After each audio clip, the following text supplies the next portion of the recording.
Välkommen allesammans. Today we are speaking about the origin of trolls. These trolls? No. How about these trolls?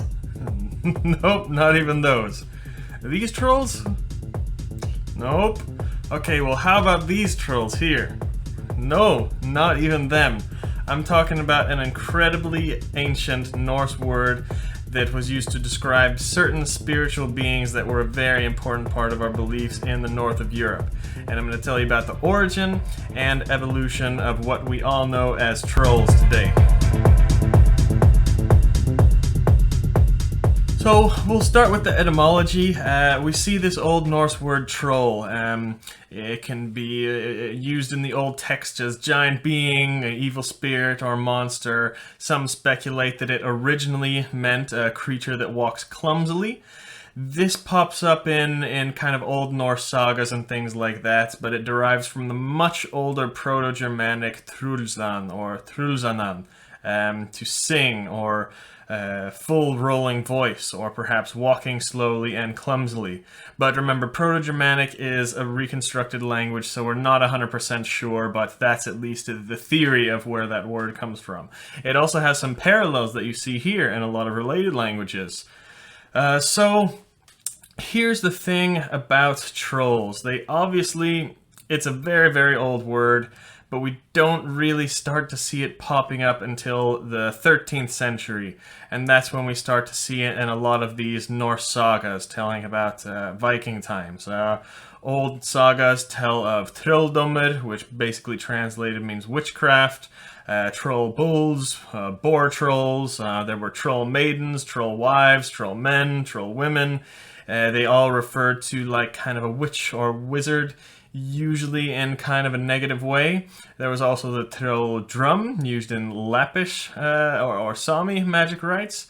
Also, trolls are very often referred to as physical beings or characters in some sagas even. They even lived alongside and got married to very real humans. So the problem is, by the time these sagas were written down, as most of you know, Christianity had been in Scandinavia for a couple hundred years, and they were trying very hard to get rid of all pagan beliefs. Were these different troll words that I just went over used in pagan times? We don't know. There are no mentions of it in any pagan composed texts. The most reliable one comes in the Prose Edda, which is the best text that we have that documents the Norse mythology and beliefs. But remember, this was also written by a Christian a couple hundred years after pagan times. Any pagan composed texts, such as the Poetic Edda, archaeological finds, things like this, or these rune stones, anything like that that was composed by pagans for pagans, the word troll is nowhere to be found. I believe, I could be wrong. If any of you know of any examples of that, write it in the comments, but I don't believe there are any. So the word is very, very old, but the specific meaning of troll that we know of it doesn't start to form until after pagan times, quite a bit after. In pagan times, troll was just a word that meant something like this, very simple. This is the thing that's very important to understand. In pagan times, spirits were easily distinguished by someone who understood the beliefs, the spirituality. Now, in Christian times, when that came in, they lost a lot of that understanding, and they actually made it illegal to believe in these things. So what they ended up doing is they just called all of these spirits under and put them under one blanket and called them trolls, and they gave them kind of a negative connotation because just the belief in these types of spirits were supposed to be illegal. We know this if we look at a couple law codes from the 1200s and later. In the 1200s, there was a very early law book written called Gulating that you see here. Now at this time, whoever wrote this, they had some knowledge of pagan spirituality because whoever wrote this knows the difference between these different types of spirits, these different types of beings.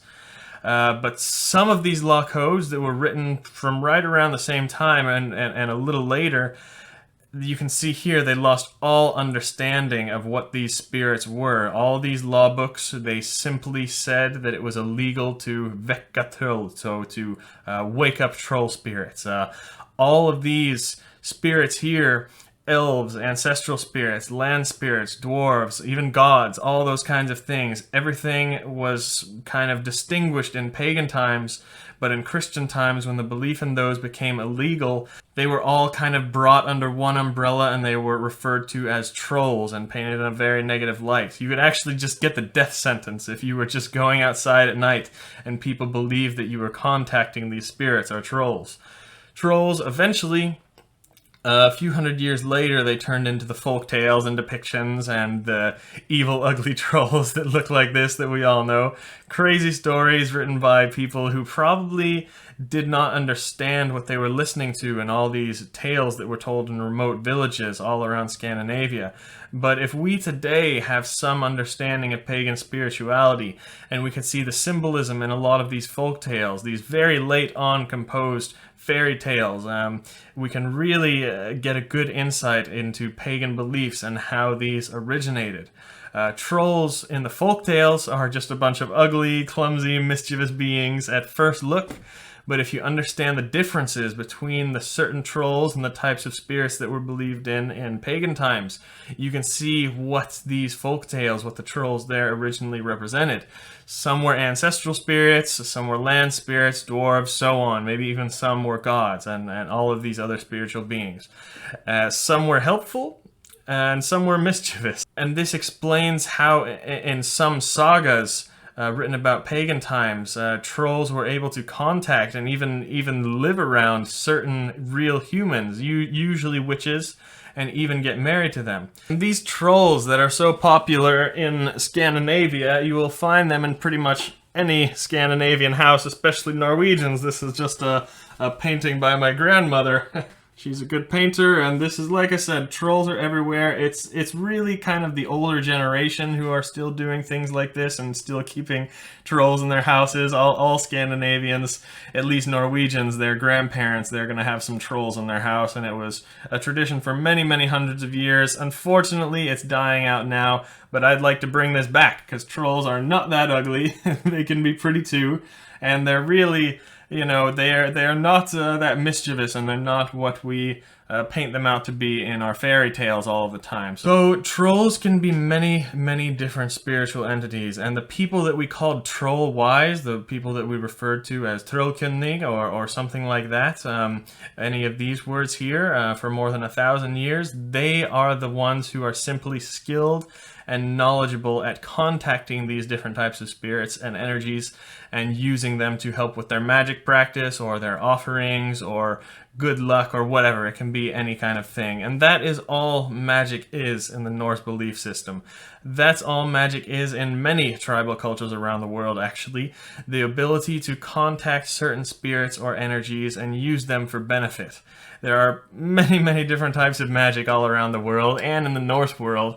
It's not that simple, but the general idea of how to practice magic, that's what it is. It's the people who are good at magic, they're the people who are good at contacting these spirits that are all around us. And that was called trolls in Christian times, but they were distinguishable in pagan times.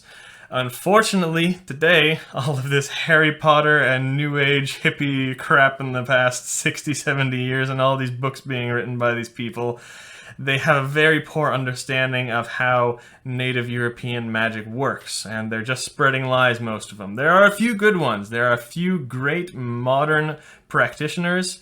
Still in Scandinavia, actually, there's a small number of people that are still in this community that have kept this tradition alive the whole time, and they're called trollkunnig, or different words like this. If you're interested, one of my favorite books ever is actually written by a practitioner of this, Johannes Gårdbæk, and his book is Trolldom. I'll put a link in the description. One of my favorite books ever, and he really breaks down the sources and speaks about the history of this Norse magic tradition that has been passed down through many, many generations, and much of the stuff in there is absolutely can be dated back to pagan times. This is the only thing you're going to find about this subject in English. If you read Scandinavian, there are more, but yeah, that's just kind of a short introduction to trolls, what trolls are, and how magic works in the Norse beliefs.